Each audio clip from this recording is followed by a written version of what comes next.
Module 7, the child with a cardiovascular or hematological disorder. The heart begins beating, sorry about that,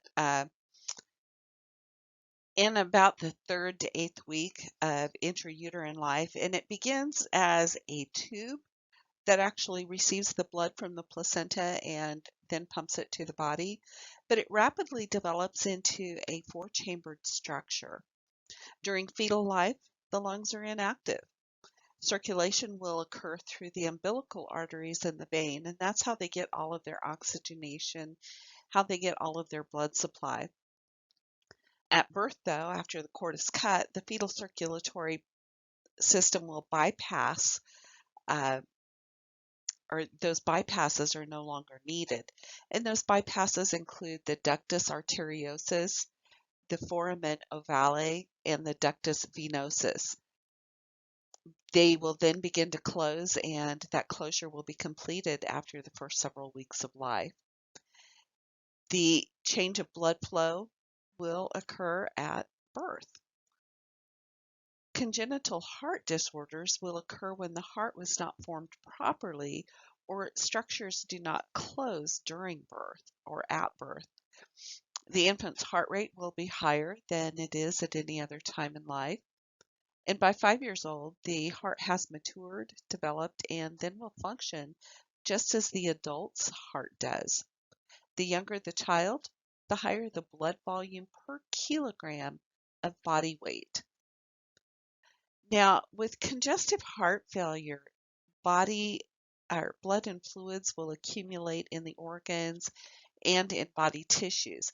The heart's not able to pump and circulate enough blood to supply oxygen and nutrient needs to the body cells. It can appear in children with congenital heart disorders, rheumatic fever, and Kawasaki disease. This does put an increased workload on the ventricles of the heart, and clinical manifestations can be very hard to detect in the infants. They do tire easily, they will work harder to breathe, and they have rapid respirations with that expiratory grunt. Their nares may flare, they have sternal retractions. They might refuse that bottle after 1 or 2 ounces, and then they soon become hungry again because they didn't get full the first time. And lying flat will cause increased stress, just as it does in the adult. We may see the periorbital edema and rapid weight gain. In the older child, we'll see tachycardia, failure to gain weight. They may have abdominal pain, nausea, vomiting, weakness, fatigue, restlessness, irritability. Their skin may be pale, mottled, or have a cyanotic color. Tachypnea, dyspnea, coughing, edema, and enlargement of the liver and heart may occur. So it's really important for us to identify the underlying cause and begin treatment of that cause. It may include cardiac glycosides, diuretics, decreasing the workload of the heart, improving tissue oxygenation, digoxin, digitalization, ACE inhibitors, beta blockers, of course, elevating the head of the bed, and small frequent feedings.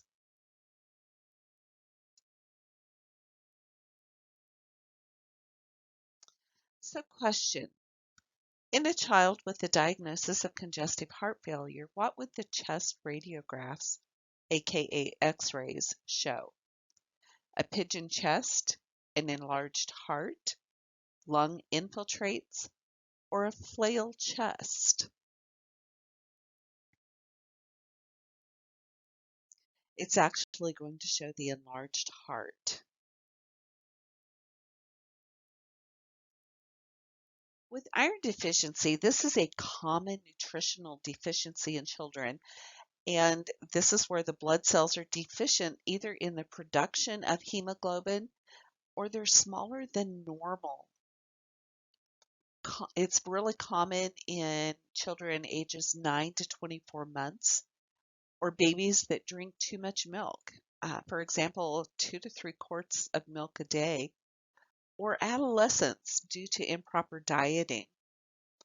Obtaining enough iron in the diet can be challenging, and it is important to include in the diet, especially after 9 months, because milk alone is not going to be adequate to supply for all those nutritional needs. These children might be undernourished because of family economic situations, and in those instances, the WIC program, Women, Infant, and Children, uh, can really help provide some good nutritious food. As far as the different signs that we might see, these children are often below average body weight.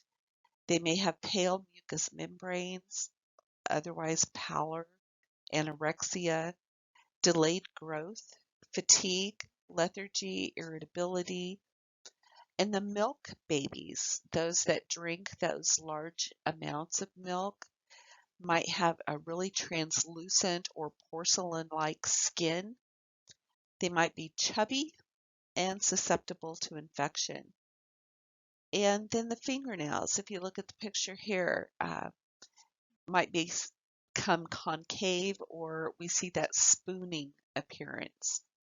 Their hemoglobin is often less than 11 grams per deciliter. So it's really important to improve their nutrition and potentially give ferrous sulfate supplements. They may require IV iron sucrose or iron dextran if they have an intolerance to the oral therapy.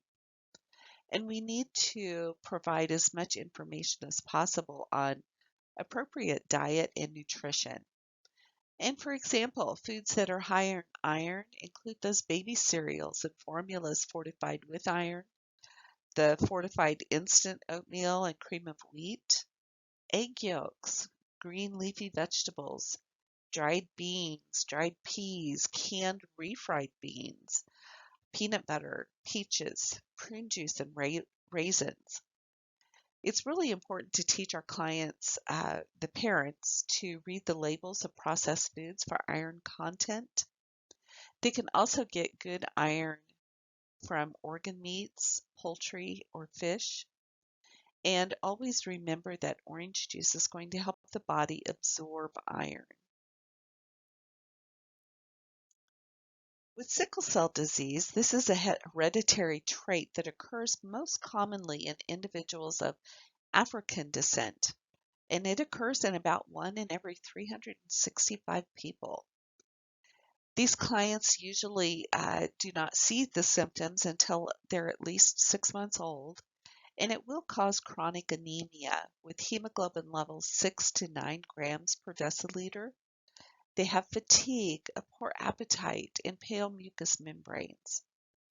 With the sickle cell crises, again, this is the vaso-occlusive crises. It is the most severe manifestation of the disease process. It is triggered by low oxygen levels and respiratory infections, strenuous exercise, dehydration, acidosis, or stress. Sickling causes red blood cells to change the shape. They get that sickling shape, and they're unable to pass through capillaries correctly, and that leads to that vaso-occlusion and can actually lead to ischemia, occlusion, and infarction of the tissues. It can occur in every system and organ of the body. We diagnose it by identifying it through newborn screening with the sickle dex, hemoglobin electrophoresis. It is tested to determine if they're carrying the trait or have the disease.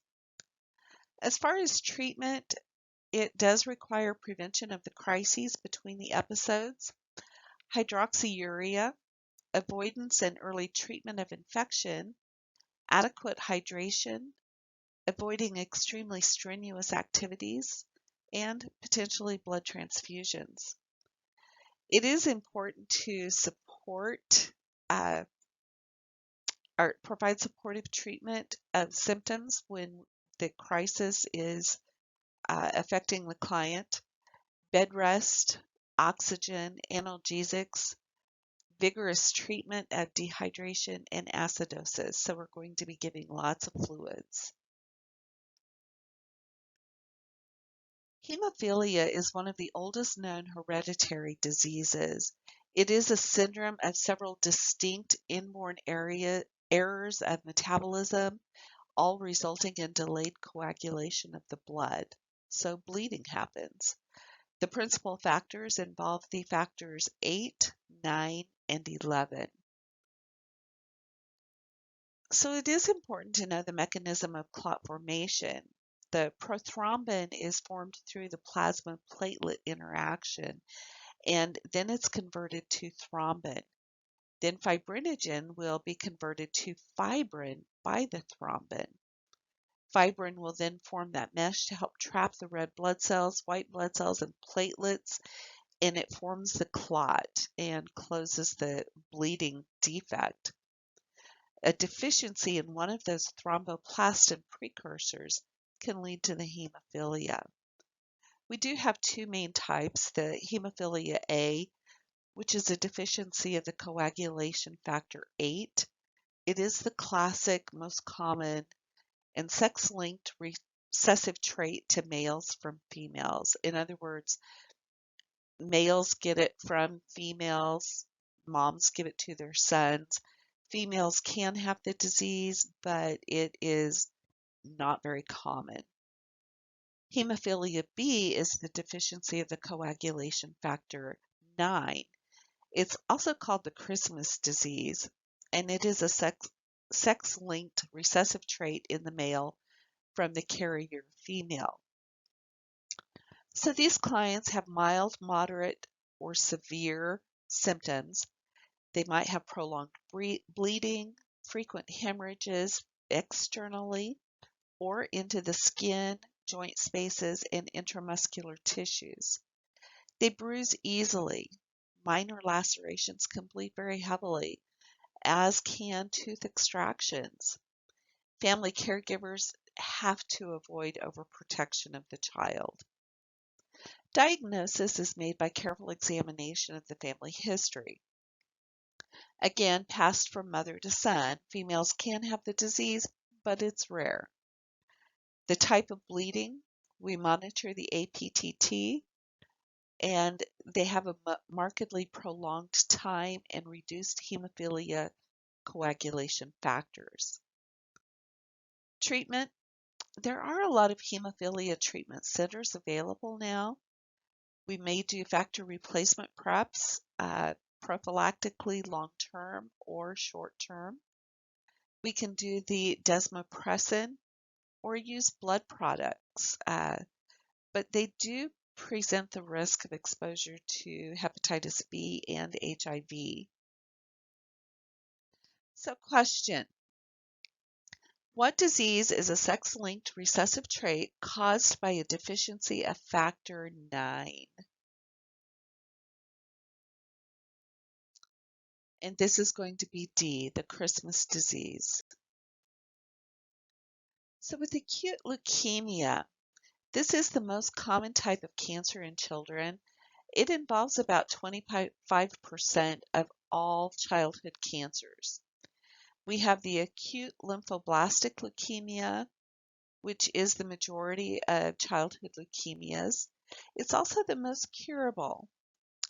It frequently occurs in children 1 to 4 years of age, with a higher incidence in boys, Hispanic, and white children. Then we have the acute myelogenous leukemia, which is responsible for almost all of the rest of the leukemias. Excuse me. So basically what happens is we have an uncontrolled reproduction of deformed white blood cells from an unknown cause. The lymphocytes produce so quickly that it kind of crowds out and causes a decreased production of red blood cells and platelets. So we see an abrupt onset with fatigue, pallor, low-grade or recurrent fever, bone and joint pain, petechiae, purpura, and enlarged lymph nodes, along with anorexia, weight loss, abdominal pain, distension, headache, vomiting, lethargy, nuchal rigidity, easy bruising, and anemia. Excuse me. So to diagnose, we look at the history, the symptoms, lab blood studies. We might do a lumbar puncture, a bone marrow aspiration, and biopsy. Treatment can involve the induction therapy, which is geared to achieving complete remission, consolidation therapy, which helps prevent the regrowth of leukemic cells, or maintenance therapy, which maintains remission. The CNS prevention therapy will prevent the invasion of the CNS by the leukemia cells. So with the induction phase, it can be a combination of drugs such as vincristine, prednisone, uh, daunorubicin, or L-asparginase. With the consolidation phase, this is mainly the chemotherapeutic drugs. And CNS prevention involves an intrathecal administration of methotrexate. So another question, true or false? ALL often presents with abnormal bleeding after a minor injury. This is false. So there's several different types of congenital heart defects. Current classifications are based on the blood flow characteristics. We have increased pulmonary blood flow, and this will include the ventricular septal, arterial septal, and patent ductus arteriosus. We have obstruction of blood flow out of the heart, which is the coarctation of the aorta. We have decreased pulmonary blood flow, which is the tetralogy of Fallot, and the mixed blood flow, which is saturated and desaturated blood that's mixed in the heart, aorta, and pulmonary vessels. Transposition of the great arteries is also part of that. So with the ventral septal defect, if you look at the picture in the upper left corner, is the most common intracardiac defect. It consists of an abnormal opening in the septum between two ventricles, and this allows the blood to pass directly between the left and right ventricles. These clients have a harsh murmur with a systolic thrill, frequent respiratory infections, but for the most part, they lead a pretty normal life. It can be corrected by surgery. With the arterial septal defect, the picture in the upper middle, we have an abnormal opening between the right and left atria. Again, can be corrected with surgery. Then we have the patent ductus arteriosus in the right upper corner. During fetal life, that ductus arteriosus allows the blood to bypass the lungs. But after birth, that duct will close and allow blood to enter the lungs. If it remains open, it shunts blood from the aorta to the pulmonary artery. Growth and development might be slow. The client has fatigue, dyspnea with exertion, a murmur, and a bounding pulse. Again, can be corrected by medication or surgery. With the coarctation of the aorta, this is in the lower left, we have a constriction or narrowing of the aortic arch. It can lead to hypertension, congestive heart failure, although they may not have any symptoms until later childhood or young adulthood. Surgical correction will be necessary. Tetralogy of Fallot in the right lower corner consists of pulmonary stenosis, a ventricular septal defect, the overriding aorta, and right ventricular hypertrophy. It's the most common defect that will cause cyanosis. The severity will depend on the degree of the defect. These clients may have feeding difficulties, dyspnea, fatigue. They frequently squat uh, to get some relief.